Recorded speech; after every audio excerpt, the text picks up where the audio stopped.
We did an investigation out of Cowtown. We do an event there every year. We got some EVPs, video, things moving, things like that. A lot of personal experiences, and I just wanted to play this for you real quick.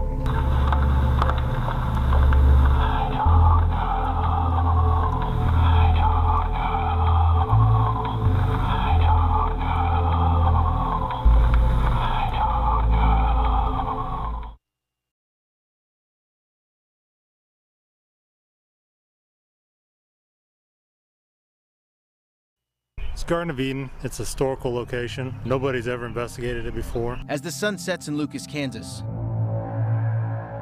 the Wichita Paranormal Research Society starts setting up for an interesting evening. There's just a lot of stories as far as people coming here, seeing the crazy things that Mr. Dinsmore made. Every stone seen here, the house, the statues, and even the picnic area was all built by a retired 68-year-old man named Samuel Dinsmore. After the passing of his first wife, Dinsmore didn't want her in a local cemetery, so without permission, he dug her up and buried her in his backyard. Just for that reason alone, everybody's always wanted to investigate this place and just see if there's anything that we can back up. Later, Samuel erected a mausoleum on top of her grave, and that's where he now lies for all that want to take a peek at Samuel Dinsmore's remains.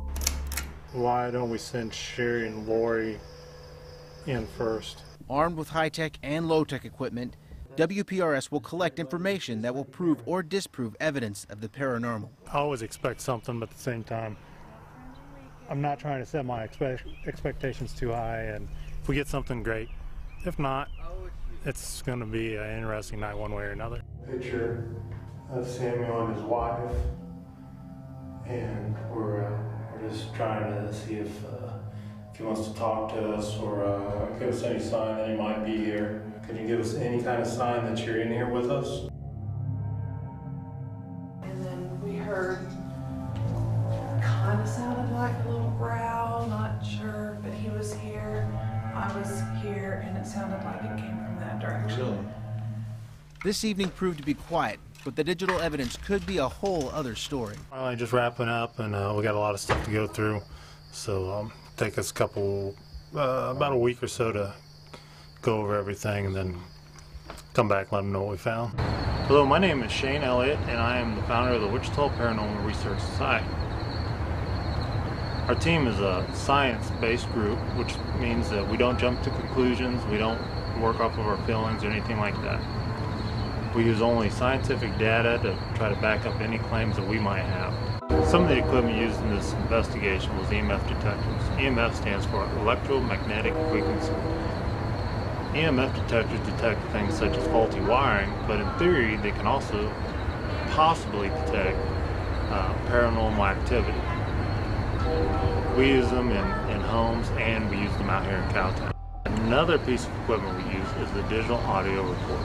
The digital audio recorder helps us capture audio in real time, but it also helps us capture EVPs. EVPs stand for electronic voice phenomenon. EVPs theoretically could be disembodied voices. I think that's what's going up there. Okay.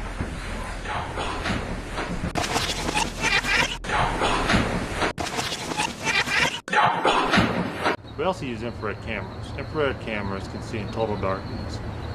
We currently use 8 to 10 infrared cameras during each investigation and can capture video in total darkness over 2 football fields. We also use digital photography and handheld video cameras. Well, it's a ghost hunt, Old West style, all part of an event at Cowtown, and you'll be able to experience it this Halloween. Bob, myself, and then Jeremiah, who was with LPI, the three of us were sitting over in the dining room over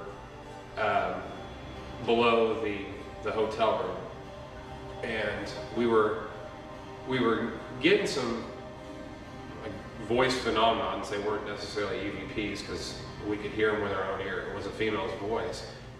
We were all sitting there for just a little bit in silence, not asking any questions, and something looked like it came between Bob and I and ran basically underneath my chair. I thought it was a cat because there are cats out at this property, But whenever it took me this twice, 2 times to look at it to figure out what it was. But on the second time I looked, I actually hit my flashlight to look down there. There wasn't nothing in that room. It wasn't a cat. And Bob had seen the exact same thing that I had seen. When Sherry and I was at the hotel, she thought she heard cowboy boots and coming up the stairs, and then I realized that's what the sound was to me also. When I was watching the monitors, I kept hearing like the floor squeaking, like someone was actually walking in there and I was by myself. I did hear noises with another investigator in a blacksmith shop.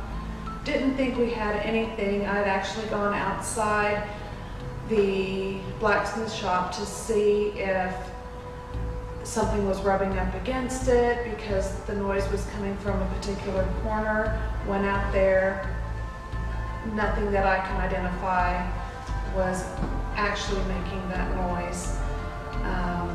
And then my fellow investigator did feel like he was touched. It was the first experience he had ever had of being touched. It was asked by one of the investigators of the potentially present entity if the entity would touch me. And I had a very unique sensation on the forearm of my right arm, almost like low-grade electricity, like low-grade shock. Not enough to make hair stand up, but enough that you felt the tingle. It lasted about a minute until actually the investigator asking things of the potential entity moved on to another subject. So that was interesting, a little creepy.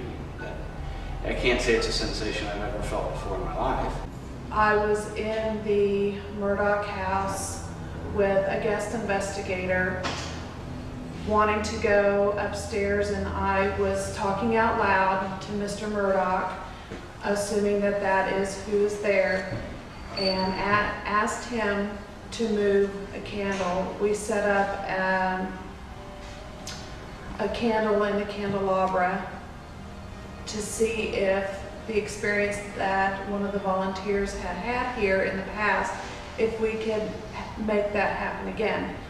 So as we were there, I was asking Mr. Murdoch if he had a problem with me going upstairs. I wanted him to move the candlestick.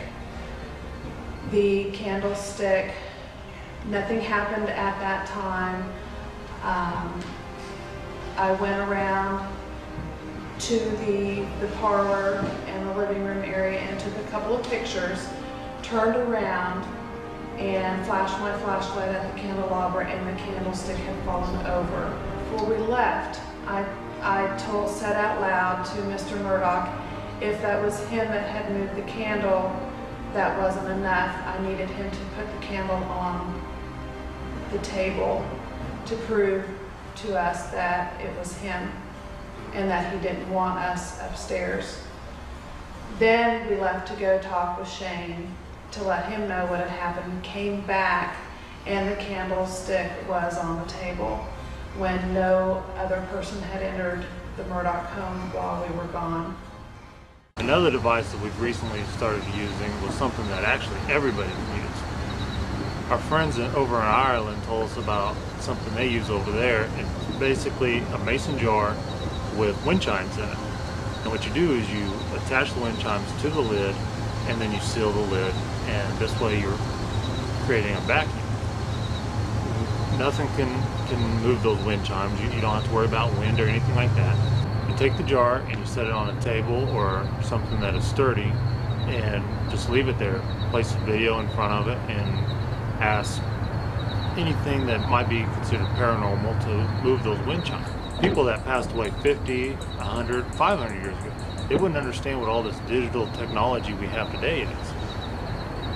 But they would understand what wind chimes are. And since theoretically they can pass through doors, walls, windows, they would be able to move these wind chimes.